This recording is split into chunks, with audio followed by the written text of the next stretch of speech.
Bueno, hola a todos y a todas, espero que anden bien.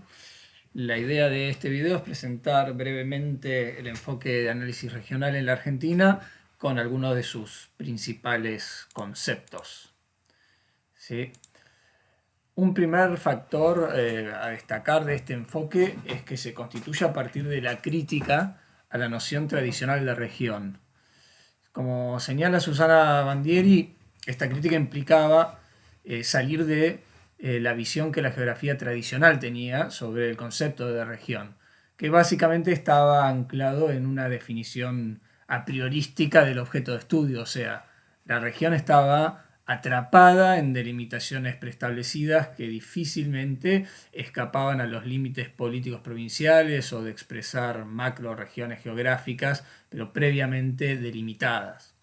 Justamente desde ahí ellos van a construir una perspectiva alternativa donde la región empieza a ser vista como una construcción humana estrechamente ligada al objeto de estudio que busca ser abordado y además a las relaciones fundamentales que definen a ese objeto de estudio. Eso es lo que nos permite entender por qué Gerardo de Dion sostiene que la región empieza y termina donde empieza y termina su explicación. Aparece ahí un factor clave que además van recuperando de la tradición marxista que tiene que ver con la perspectiva relacional. Es una mirada que además aparece consolidada en la propia definición de territorio que García y Rothman sintetizan recuperando distintos elementos de la mirada de Heisberg y que plantean lo siguiente. Hay una definición muy interesante donde ellos dicen que el territorio es relacional, porque está definido no solo por un conjunto de relaciones histórico y sociales, sino también por una vinculación compleja entre el proceso social y el espacio material. Dicen que hay que salir justamente de toda lectura simplista del espacio, que hay que dejarlo de ver como un compartimento estanco, delimitado, con fronteras fijas, y hay que pensar el territorio como movimiento, como fluidez, como temporalidad, planteando además que el territorio se va constituyendo a partir de la interacción entre múltiples dimensiones del poder. En este punto también podemos recordar que Bandieri, cuando plantea la visión alternativa del concepto de región, dice que esta visión alternativa supone una idea de totalidad y que esto implica aprender y comprender los fenómenos globales involucrados en una región. O sea, se ve ahí otro elemento que tiene que ver con la herencia del marxismo, con su perspectiva holística, ¿no?, de totalidad, y además está ligado a que este enfoque recupera esta idea de un análisis en múltiples dimensiones y en múltiples escalas.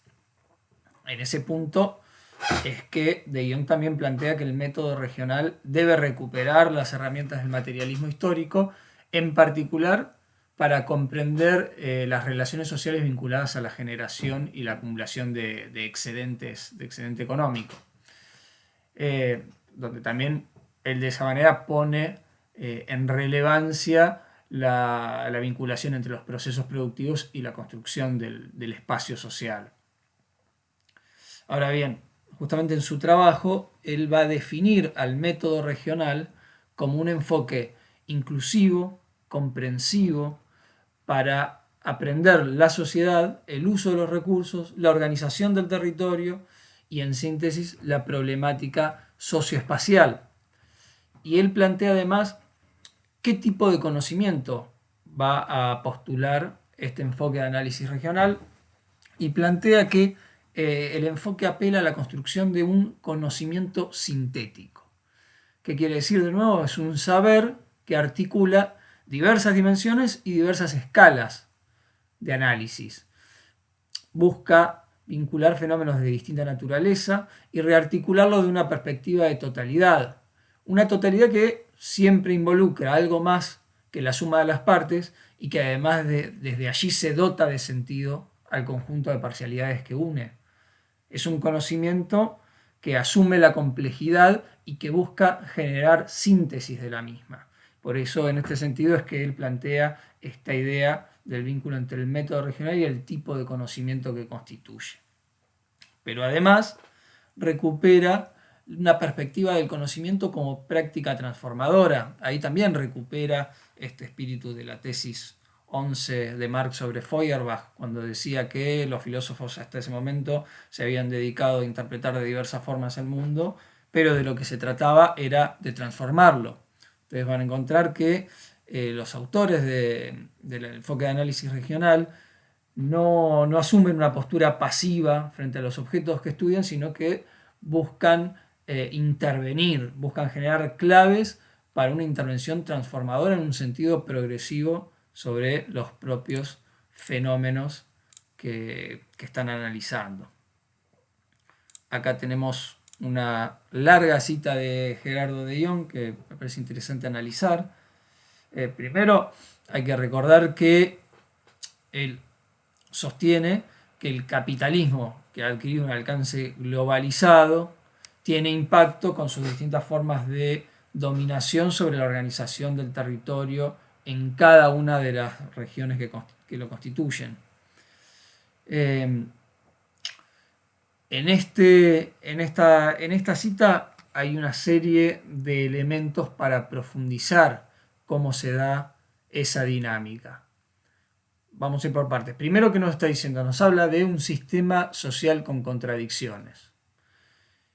Esto significa que si bien el sistema es una unidad, contiene en su interior elementos que se necesitan al mismo tiempo, ¿no? Que se necesitan mutuamente, pero que al mismo tiempo se niegan, se rechazan, ¿no? Hay una tensión estructural. En realidad hay un conjunto muy amplio de tensiones estructurales.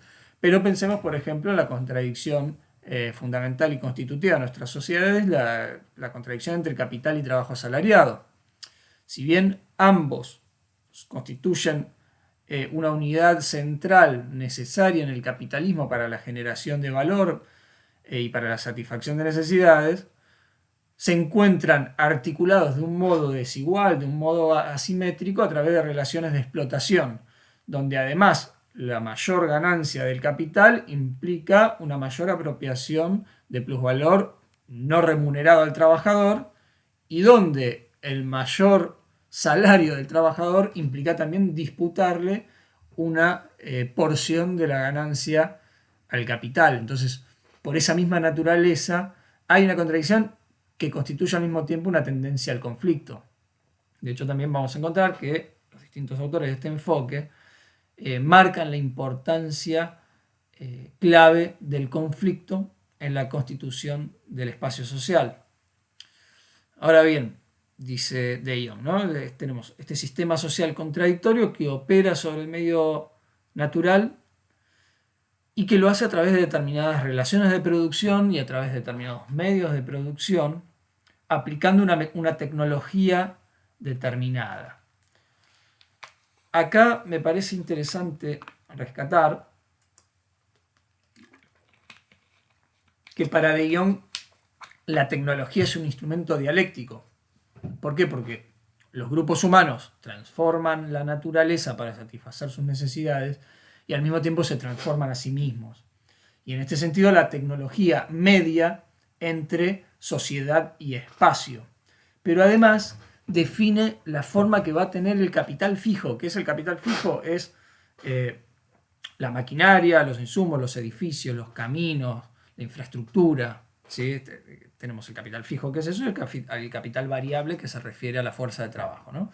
Entonces, según la tecnología aplicada, se van a utilizar determinados medios productivos, determinadas formas de infraestructura, determinados medios de producción, maquinaria, etcétera, que también se van a plasmar en el espacio y que van a dar lugar a un medio natural alterado, donde ese capital fijo va quedando adherido a lo largo del tiempo.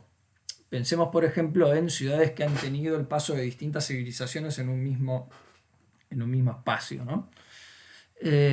Cómo este se va reconfigurando, cómo pueden quedar en distintas zonas los registros de ese pasado, con sus caminos, con sus edificios, con sus monumentos. O sea, todo aquello que va quedando de cómo se producía y reproducía la vida en un momento determinado, se va adhiriendo al espacio y va dejando los rastros de cómo se fueron resolviendo las contradicciones en los distintos modos de producción, ¿no?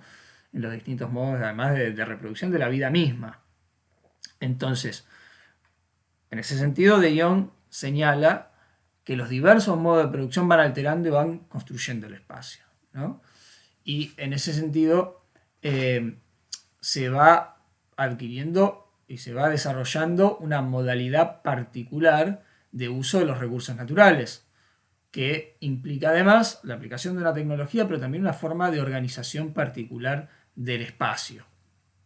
En ese sentido, siempre está bueno recordar lo que plantea un autor, Sánchez, que recupera el concepto de formación social para pensar en una sociedad territorialmente delimitada, y dice que en cada una de nuestras sociedades existe una síntesis jerarquizada de modos de producción. ¿Qué quiere decir esto?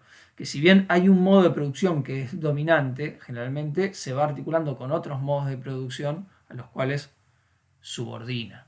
Así, por ejemplo, en todas nuestras sociedades el modo de producción, o menos en la nuestra, el modo de producción capitalista es el dominante, y sin embargo aparecen otros modos de producción de resabios del pasado, o mismo modo de producción de carácter asociativo, cooperativo, que no responde a la lógica de trabajo, salario de capital, ¿no? Pensemos por ejemplo en el cooperativismo, pero que nuestras sociedades, al ser el modo de producción capitalista el dominante, subordina y rearticula los otros modos productivos y lógicas productivas de forma subordinada. Y todo eso también se va plasmando en el espacio.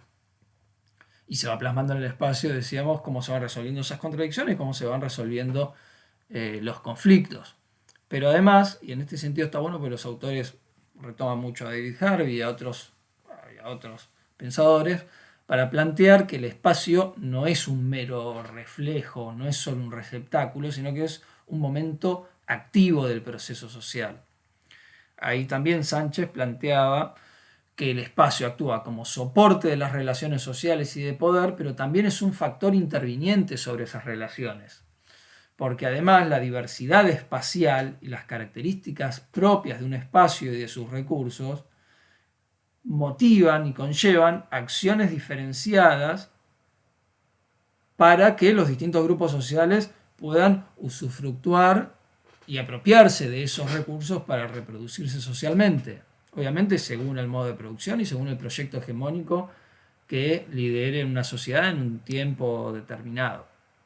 En ese sentido, también podemos ver cómo en el paisaje van quedando las evidencias del pasar justamente de los distintos proyectos de sociedad, ¿no? Bueno, por ejemplo, un caso que trabaja De Jong es, bueno, cómo se va registrando en el espacio las evidencias de la fragmentación y de la exclusión social que, por ejemplo, han dejado largas décadas de neoliberalismo en nuestro país, ¿no? Entonces, plantea, pensemos que hay muchos grupos sociales que coexisten en el espacio, pero parece que no conviven en el territorio, en el sentido de que los espacios se van diferenciando, pero para entender la fragmentación del espacio, la fragmentación del territorio, también hay que comprender justamente esas contradicciones del sistema social, ¿no? Y pensar, además, al espacio como momento activo, es pensar también como, por ejemplo, la fragmentación espacial no solo es evidencia, sino que también genera un efecto de reforzar y de reproducir las propias relaciones de desigualdad que generaron esa fragmentación. Por poner un ejemplo rápido, pensemos en las relaciones centro-periferia. Si nosotros tenemos un centro que concentra todos los servicios, todos los recursos, y una periferia que queda despojada y se genera una ciudadanía, por decirlo así, de primera y otra de segunda, quienes habitan en esa periferia tienen menos posibilidades de salir en la situación de marginación social y espacial en la que ya se encuentran. Pero por el otro lado, este planteo del enfoque de análisis regional, de pensar las contradicciones, implica ver que esto no es una situación de carácter individual que se define por el mérito de las personas, sino que es una situación relacional y estructural. Esa relación espacio-sociedad se juegan las relaciones de clase, pero también otras formas de subordinación y de dominación, por ejemplo, las que tienen que ver con la raza, las que tienen que ver con el género. Entonces tenemos que ir viendo las distintas contradicciones, las distintas lógicas de la dominación, las distintas, y también las luchas por la emancipación que tiene que ver con la conflictividad social.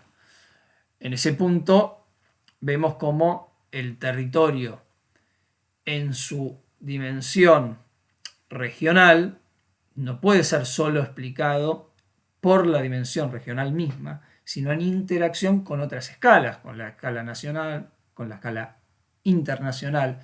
Por eso justamente tenemos un enfoque que es que parte de una perspectiva multiescalar, que implica ver la interpenetración entre estas distintas escalas, pero al mismo tiempo las particularidades, las especificidades que tiene cada una de ellas. Y acá terminamos la primera fase del video. Luego completamos con los principales conceptos del enfoque de análisis regional en la Argentina.